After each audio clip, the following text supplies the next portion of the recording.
చెల్లిస్తున్నాను. ఆయనకి చెప్పబడిన ప్రతి మాట మన హృదయంలో స్థిరపరచబడినట్లుగా మనకేం కావాలంటే జ్ఞానము కొద్దుగా ఉంది.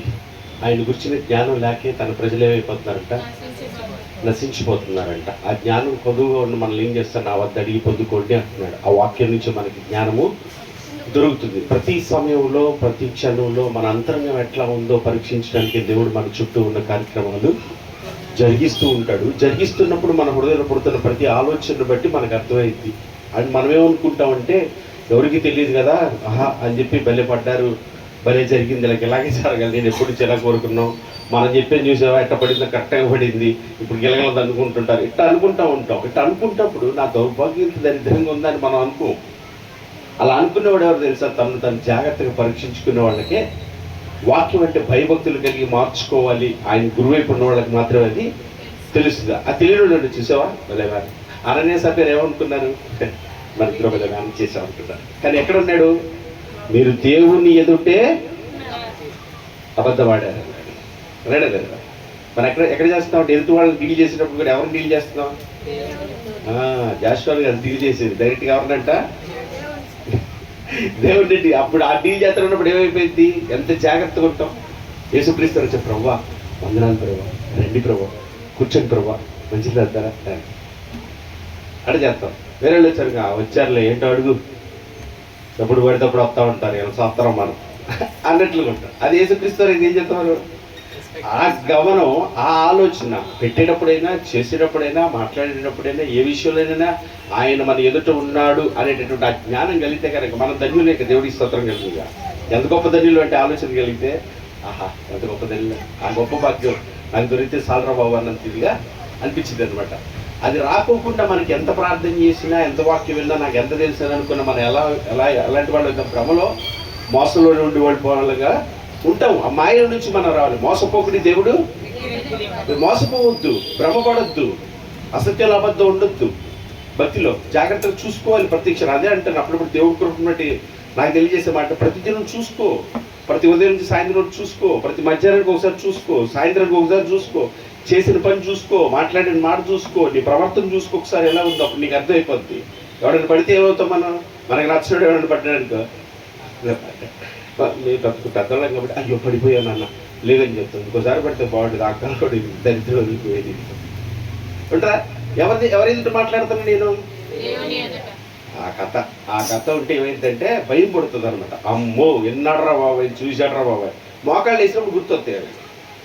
అంటే కొంతమంది మనసాక్షి లేనప్పుడు మనకు తెలియదులే కదండి. దేవుడు ఎందుకు భయభక్తులు కలిగి ఉంటే కనుక దేవుడు వాక్యాలు అనుసరించి మోకాళ్ళు వేసేటప్పుడు ఏమవుతుందో తెలుసా, నువ్వు మాట్లాడేటప్పుడు నీకు అర్థమైపోద్ది, ఆయనన్ని చూశాడు, విన్నాడు. ఇక్కడికి వచ్చి నేను ప్రభువా నీకు వందనాలు వేసయ్యా అన్నాను అనుకో, నీ నాటన్నా ఊరినా ఏ మాత్రం వ్యాసాలు అంటాడు లేదా అంటాడు. ఆత్మీయతను కాపాడుకుని తెలుసు, భయం వేసింది ప్రార్థన చేయాలండి. ఎందుకని తెలుసా, ఆత్మీయుడికి ఏం తెలుసా, ప్రార్థన చేయాలంటే భయం వేస్తుంది. ఆయన దగ్గర మాట్లాడండి, ఆయనకు అన్నీ, ఆయన కనపడంది లేదు, ఆయన అన్నీ చూసేసాడు. ఇంకోటి కూడా ఉంటుంది, ధైర్యం కూడా తెలుసా, ఆయన అన్నీ చూశాడు, ఆయనకు అన్నీ మన భయపడాల్సిన పనేవి నేను దేవుని స్తోత్రం కలిగిగా. హల్లెలూయా. చూసారా, రెండు ఉంటాయి అక్కడ.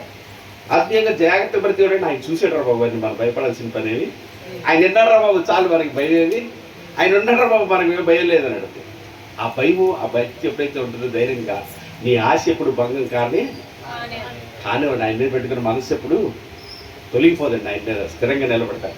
నీతిమంతుడు ఎన్నిసార్లు పని లేస్తాడంట,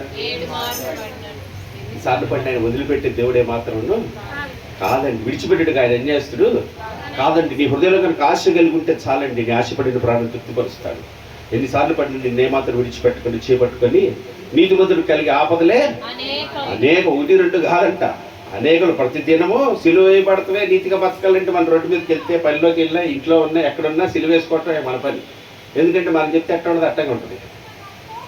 అమ్మ మారమ్మ తప్పమ్మా అని చెప్పి లేచింది కానీ మొదలెడతాడు. ఈయన అది వెళ్ళకూడదు, ఇది వెళ్ళకూడదు, అత్తి వెళ్ళకూడదు, ఇత్తి వెళ్ళకూడదు, అచ్చోడకూడదు, ఇచ్చోడకూడదంట. మరి వీళ్ళు ఏం చేస్తారు నాకు తెలియదు అన్నట్టు దేవుడి స్తోత్రం. కానీ ఆత్మీయతలో నడిచి ఉన్న ఆనందం ఎంత గొప్పదో తెలుసా, ఎంత ఆనందంగా ఉంటుందో తెలుసా, ఎంత సంతోషంగా ఉంటుంది. అది తిని రుచించిన వాళ్ళకి మాత్రమే అర్థమైందండి. ఆ అనుభవంలోనికి మనందరము రావాలని దేవుడు ప్రేమను బట్టి మన దగ్గరికి నడిపిస్తున్నాడు. ఆ ప్రేమను మనం పొందుకుందాం, ఆయనకు అప్పగించుకుందాం, ఆయన నడిపింపుకు అప్పగించుకుందాం, ఆయన ఆలోచనకు అప్పగించుకుందాం. ఆయనే సమస్తము చక్కగా. అందుకే చెప్పేది, వచ్చేటప్పుడు మిమ్మల్ని మీరు దేవునికి, నన్ను నేను దేవునికి అప్పగించుకోవాలి. మీకు అనిపించిందో కదా దేవుడు మహాకృపం చెప్తే అంతటి ఖచ్చితంగా మాట్లాడతాడని అర్థమైపోతుంది మనకి. మీకు అనిపిస్తుందా? మాట్లాడతాడు ఖచ్చితంగా. ఆయన మనతో మాట్లాడుకుంటే ఉండడు, మాట్లాడతాడు. మనం ప్రిపేర్ అయిపోవాలి ఖచ్చితంగా. నీ ప్రతి మాటని మర్చిపోకుండా నీ మాట చప్పుడు నన్ను నడిపించయ్యా, నాకు సహాయం చేయ్యా, నాకేం తెలియదయ్యా, నేనేమి రానున్నాయ్యా, అయ్యా అయోగ్యుడు తెలుసుగా, ఎవడికి తెలియదు నా సంగతి, నీకు బాగా తెలుసు, తర్వాత నాకు బాగా తెలుసు, మనిద్దరు తెలుసు కాబట్టి నువ్వే నన్ను కాపాడాలి. ఎప్పుడైతే అలా అప్పగించుకుంటావో ఆయన కృపచేత ఏం చేస్తే తెలుసా, ఆ వాక్ అతని మీదకి వేగంగా పరుగులు తీసి అది కార్యం చేస్తుంది, ఖచ్చితంగా కార్యం చేస్తుంది. అంత శక్తి కలిగినది ఆయన మాట.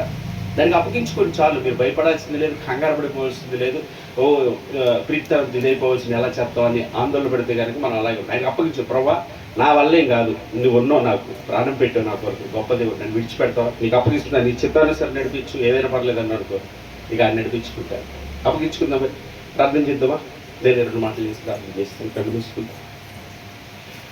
పరిశుద్ధుడోగు దేవా, జీవాధిపతి క్రీస్తునందు నాయన మీకు వందనాలు, స్తోత్రాలు చెల్లిస్తున్నాను నాయన. నిన్ను గురించిన జ్ఞానం ఎంత గొప్పదో, జుంటె తేనె దారుల కన్నా మధురమైనది నాయన, దేంతో పోల్చలేవు నాయన, దేంతో సరిపోల్చలేనిది అది. ఆ జ్ఞానం లేక నీ ప్రజలు నశించిపోతున్నారని మీరు హెచ్చరిస్తున్నారు, తెలియజేస్తున్నారు. అయాటి జ్ఞానం నీ వాక్యాన్ని ప్రతిదినం చదువుతూ పొందుకునే కృప మాకు దయచేయండి. వాక్యం చదువుట్లో సారాంశమును పొందుకునే కృప దయచేయండి. ఏం చెప్తున్నావు, ఎలా ఉండమంటున్నావు, సందర్భాన్ని కూడా గ్రహించి జ్ఞాపకములు తెచ్చుకొని జాగ్రత్త కలిగి ఉండటానికి సహాయం చేయమని ఆయన ప్రార్థన చేస్తున్నాను నాయన. అయ్యా మమ్మల్ని మీకు పూర్తిగా అప్పగించుకున్న కృప మాకు దయచేయండి. మాలో ఇంకా అనేక రకాలైన సరిచేయబడవలసినవి ఎన్నో ఉన్నాయి. నేను వాటన్నిటినీ సరిచేయగలిగిన వాడు నీవేనని, నరుని వల్ల మా వల్ల కాదని, నువ్వు చేటుకు శక్తి కలిగిన వాడు అని నీ పాదాల చెంత పెట్టుకొని నీకు అప్పగించుకునే కృప దయచేయండి. అయ్యా ఎదుటి వాళ్ళని మేము ప్రేమించే విషయాలు ఎలా ప్రేమిస్తున్నావో, మనుషులకు కాదు కానీ నీకే చేస్తున్నాము, నిన్నే డీల్ చేస్తున్నావు అనే జ్ఞానం మాకు దయచేయండి. మా ప్రవర్తన విషయమే జాగ్రత్తగా చూసుకోవటానికి సహాయం చేయండి. అయ్యా తండ్రి, అన్ని విషయాల్లో జాగ్రత్త కలిగి భయభక్తులు కలవారుగా ఉండటకు సహాయం చేయండి. అయ్యా ఇవన్నీ నిత్య జీవనం నీతో ఉండటానికి మాత్రమే నన్ను తెలుసుకునే కృప దయచేయండి నాయన. అయ్యా నీ పోలిక కొరకు, నీ సౌరభ్యం కొరకు మీరు మాకు దయచేస్తున్నారు. నీ మనస్సు కలిగిన వారిగా, నీ పిల్లలుగా మేము ఉండాలని, నీ గుణలక్షణాలు కలిగిన వారిగా మేము ఉండాలని మీరు మాకు నేర్పిస్తున్నారు. అందుని బట్టి మీకు వందనాలు, స్తుతులు. అట్టి వారిగా మేము ఉండున్నట్లుగా మమ్మల్ని అందరినీ సరిచేసి సరిదిద్దగల నీ వాక్యమునికి కృతజ్ఞతాస్తుతులు చెల్లిస్తూ నాయన, విన్న బిడ్డల హృదయాల్లో నీ వాక్యం స్థిరపరచండి, బలపరచండి.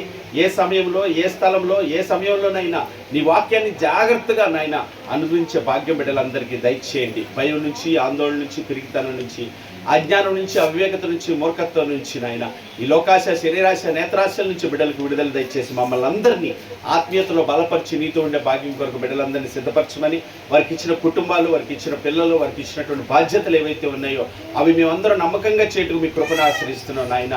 వాటిని జాగ్రత్త కలిగి, వాటన్నింటిలో నువ్వు మాకు ఇచ్చి అవి నీకే చేస్తున్నామని జాగ్రత్త కలిగి అయ్యా నడుచుకోవటానికి మీ సహాయం మా అందరికీ దయచేయమని ప్రార్థన చేస్తున్నాను. మీ పాదాలు చదువు పెడుతున్నా నాయన. ప్రాంతాలను నశించిపోతున్న వారందరూ నాయన ప్రభుతో కనికరించండి, వారిని కాపాడండి, విరిపించండి. సమాధానం లేక, నెమ్మది లేక, దురలవాట్ల మధ్య వ్యసనాలతో నా తండ్రి నాయన ఉన్నవారు ఎందరో, కురిగిపోతున్నవారు నా తండ్రి నాయన, ఒంటరి స్థితిలో ఉన్నవారు, భయభీతులు ఉన్నవారు ఎందరో, వారందరినీ బలపరచగలిగిన వాడు నీవే, లేవనెత్తగలిగిన వాడు నీవే. చీకటిలో నుంచి ఆశ్చర్యకరమైన వెలుగులోకి వారందరూ నడిపించబడడానికి సహాయం చేయండి. సేవకులను జ్ఞాపకం చేసుకోండి. సత్యాన్ని ప్రకటించే సేవకుడిగా నువ్వు పిలిచిన ఉన్నతమైన పిలుపులను స్థిరపరిచి అయ్యా నడిపించమని ప్రార్థన చేస్తున్నా. సంఘంలో ఉన్న ప్రతి విశ్వాసి ఆత్మీయతలో బలపరచబడి వాక్యం చదివేవారి, వాక్యానుసారంగా ప్రార్థించేవారిగా, ప్రవర్తించే విషయంలో జ్ఞానం కలిగి నడుచుకునే వారి గుండు సహాయం చేయండి. అనారోగ్యంతో ఉన్న ప్రతి వారిని మీరు కృపతో కనికరించండి. అయ్యా మౌంక శిష్యుని కనికరించండి. దేవానికి వస్తున్నటువంటి గ్యాస్ పైన బలహీనత ఏదైతే ఉందో అయ్యా మీరే కృపతో నాయన స్వస్థపరచండి. శక్తిని బలమునిచ్చి నీ మహిమ కొరకు నీ చిత్తమును చేయుటకు నాయన, ఎటువంటి శ్రమలో, ఎటువంటి పరిస్థితుల్లోనైనా నీ మీద పూర్తిగా ఆధారపడి నిన్ను బట్టి ధైర్యం తెచ్చుకొని ముందుకు సాగటకు సహాయం చేయండి. ఎందుకంటే గాయం కట్టువాడు, రేపువాడు, మాన్పువాడు నీవే, ప్రతి కీడు వెనకాల మేలు చేసేవాడు నీవే. మా మంచి తండ్రి నాయన నీ పాదాలు చెంత పెడుతూ బిడ్డలు బలపరచండి. అయ్యా ప్రతి ఒక్కరిని, ప్రతి ఒక్క విషయంలో నీ పాదాలు చెంత పెడుతున్నాను. రాలేకపోతున్న పిల్లలు ఎందరో ఉన్నారు, వారు ఎందుకు రాలేకపోతున్నారు మీకు తెలుసు నాయన. వారిని కూడా మీ కృపతో ఆకర్షించి సహాయం చేయండి. ఇక్కడ జరగవలసిన ప్రతి ఒక్క కూడిక నీకు మహిమకరంగా నీ చిత్తానుసారి నీ ఆలోచించినప్పుడు మీరు జరిగిస్తున్నారు. కృతజ్ఞలో ఇకను మీ చిత్తమే జరిగించబడినట్లు సంపూర్ణమైన మీ చిత్తాన్ని లోబడి నడుచుకునే భాగ్యం దయచేయండి. వాకి మీ దాసుని, కుటుంబాన్ని, బిడ్డలు కూడా బలపరిచి సత్యమందు ప్రతిష్ఠించి సర్వసత్యమందు నడిపించబడినట్లుగా నీ వచ్చే వరకు నీ చిత్తంలో నీ ఆలోచనలో కుటుంబం వర్ధిల్లటానికి సహాయం చేయండి తండ్రి. తద్వారా నాయన మాకున్నటువంటి ప్రతి విషయంలో కూడా మీ పాదాలు చెంత పెడితే మా ఇష్టాన్ని కాదు మీ ఇష్టమే నెరవేర్చి సహాయం చేయండి. మరొకసారి మీ సన్నిధికి వచ్చినప్పుడు మేమందరూ వాక్యాన్ని అనుసరించి నడిచే పిల్లలు ఉంటున్నాం. మీ కృపని ఆశ్రయిస్తూ మీ పాదాలు చెంత పెట్టి యేసుక్రీస్తు శ్రేష్టమైన నామం పేరిట ప్రార్థించి అడుగుచున్నాను పరమ తండ్రి, ఆమేన్. పరలోకమందున మా తండ్రి, మీ నామం పరిశుద్ధపరచబడును గాక, మీ రాజ్యం మాకు వచ్చును గాక, మీ చిత్తం పరలోకమందు నెరవేర్చున్నట్లు భూమి యందు నెరవేరును గాక. మాకు కావలసిన దినహారం నేడు మీరు మాకు దయచేయమ తండ్రి. మా ఎడల అపరాధం చేసిన వారిని క్షమించు, లాగును మా అపరాధాన్ని క్షమించండి, సమస్యలో తేక కీడు నుంచి తప్పించండి. ఎందుకంటే రాజ్యము, బలము, శక్తి, మహిమ నిరంతరం నీవే ఉన్నావు తండ్రి, ఆమేన్. ఆశీర్వాదంతో ముంచుకున్న సర్వ సృష్టికర్త అయిన మన తండ్రి అయిన దేవుని ప్రేమయు, సర్వమానవాళి రక్షకుడైన మన ప్రభువైన యేసుక్రీస్తు యొక్క కృపయు, మనల్ని ఆదరించి బలపరిచి మన తండ్రి చిత్తం జరిగించి పరిశుద్ధాత్మ యొక్క నేను సహవాసము సన్నిధి సహాయం కూడిన మనకును ప్రార్థించిన బిడ్డలకును సకల జనులకు సకల పరిశుద్ధులకు వాక్యం కలిసి సేవకుని కుటుంబాన్ని బిడ్డలు సదా తోడుగుండి ఆయన ఆత్మచేత నింపి ఆయన చిత్తంను జరిగించి ఆయనతో ఉండే భాగ్యం కొరకు సిద్ధపరచును గాక, ఆమేన్. కృప మీ అందరికీ తోడే ఉండను గాక. మగాడ్రస్య దేవుడు అందరికీ దీవించును గాక.